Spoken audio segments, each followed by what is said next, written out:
Hi there, Geminis. Thanks so much for tuning in. I'm Astrogirl, and we're looking at March 2nd through March 8th, keeping in mind that Mars and Venus, the planet of passion, the planet of romance, remain in your 11th house of hopes, dreams, wishes, and friendship. So this week, again, if you feel like you have a little crush on somebody, if you feel like you have unfinished business with somebody that you'd like to check something out, this is a time for you to do so. It's a really nice time to fall in love with a friend and hopefully have it stick, have it work out. You know how fickle you are in many areas, love particularly.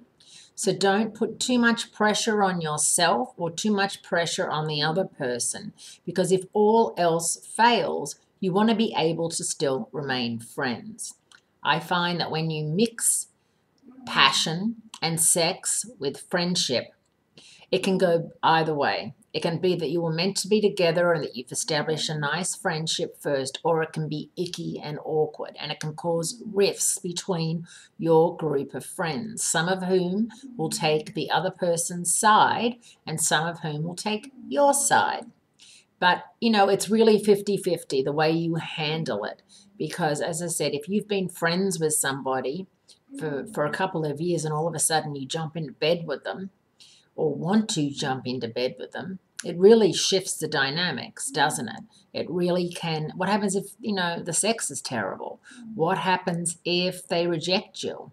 What happens if, there's so many scenarios there, but I know that many of you are thinking about it and thinking about making a friend, a lover. Think long and hard, and maybe even try to talk to them about it and say, how do you feel? What do you think? If it didn't work out, can we have a laugh about it? Like when Harry met Sally, is it going to be funny? Can you make a comedy out of it? Or is it going to be people taking sides and a whole lot of drama, which you can do without? There is a Jupiter-Uranus combo this week, which thrives on thrills, Jupiter being in Leo, Uranus being in Aries.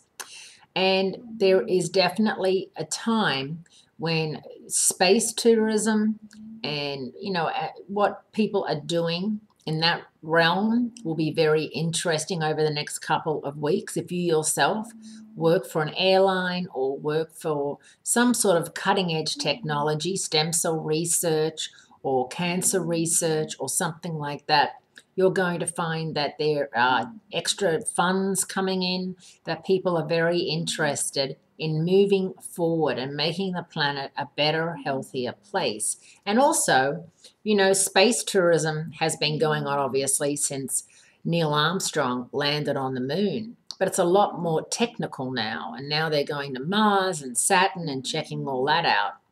And while it's all very interesting, I think that we all have to remember that we are here for a short time and not a long time.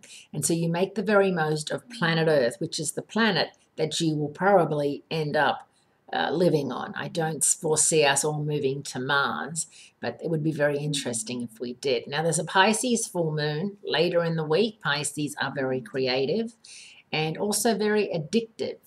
So if there's an addiction you want to kick, Geminis, smoking, drinking, being out late at night, watching too much television, drinking too much caffeine, this is the time to just do it. Nip it in the bud. Thanks so much for tuning in. I do appreciate it, and I'll speak to you again next week, Geminis.